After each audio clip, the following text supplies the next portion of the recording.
हाय मैत्रिणींनो, रुचिरा खवयामध्ये तुमचं मनापासून स्वागत आहे। आज बघूया साबुदाण्याची खिचडी।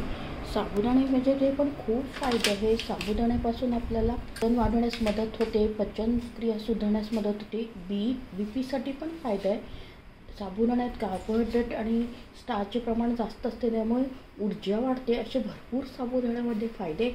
आज आपण बनवूया साबुदाण्याची खिचडी, उपवासाची साबुदाण्याची खिचडी। त्याच्यासाठी लागणारे साहित्य हे बघूया। हिरवी मिरची घेतली, जिरे घेतले, बटाटे आणि शेंगदाण्याचा कूट आहे, मीठ आहे, लिंबाचा रस आहे आणि साखर, पिठी साखर आहे। हा आपण साबुदाणा रात्री भिजवून ठेवला आहे, असा फुलून येतो आणि मोकळा मोकळा होतो। पण तेल तापत ठेवलं आहे, त्याच्यात आपण आता तेल तापलं की जिरं टाकूया। जिरं टाकूया, हिरवी मिरची टाकूया,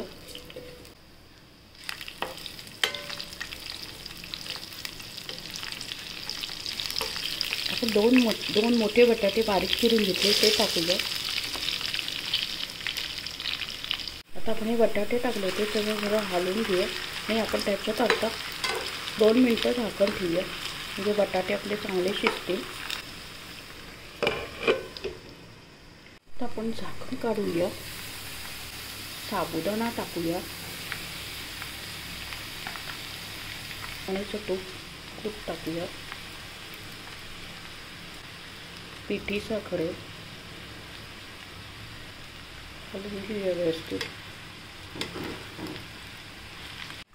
चवीनुसार मीठ टाकूया, हलवून घेऊया,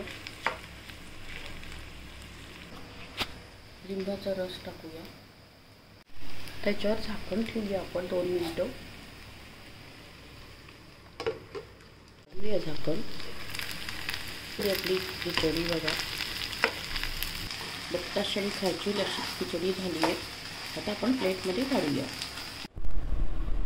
आता प्लेटमध्ये साबुदाण्याची खिचडी काढली आहे, मोकळी झाली आहे। तुम्ही साबुदाणा रात्री भिजवून ठेवला आणि जेवढा साबुदाणा असतो त्याच्या थोडं 1 बोट पाणी टाका आणि त्याच्यानंतर तो एकदम फुलून येतो। तुमचा साबुदाणा मोकळा मोकळा भिजला की तुमची खिचडी एकदम छान होते। ट्राय करा, चॅनलला फ्रेंड सर्कलमध्ये शेअर करा, रेसिपी आवडल्यास लाईक आणि सबस्क्राईब करा। लवकरच भेटूया नवीन रेसिपीसोबत। मस्त खा, आनंदी राहा, हेल्दी राहा।